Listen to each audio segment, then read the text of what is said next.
मैं तेनों फिर मिलांगी, कित्थे किस तरह पता नहीं। शायद तेरे तखय्युल दी झिनक बन के तेरे कैनवस ते उतरांगी, या खौरे तेरे कैनवस ते उत्ते एक रहस्यमई लकीर बन के खामोश तेनों तकदी रवांगे, या खौरे सूरज दी लो बन के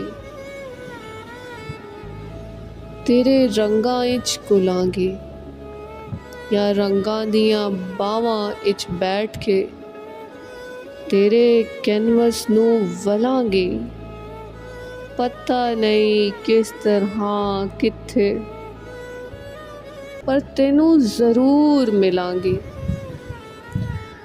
या खौरे एक चश्मा बनी होवांगी ते जिवें झरनियां दा पानी उड़दा, मैं पानी दियां बूंदां तेरे पिंडे ते मलांगी ते एक ठंडक जई बन के तेरी छाती ते नाल लगांगी।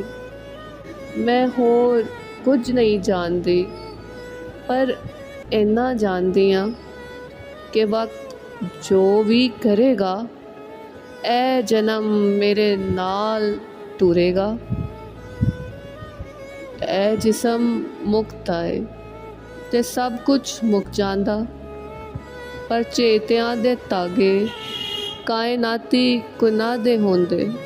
मैं इन्हां कुना नू चुनांगी, धागियां नू वलांगी ते तेनू मैं फिर मिलांगी।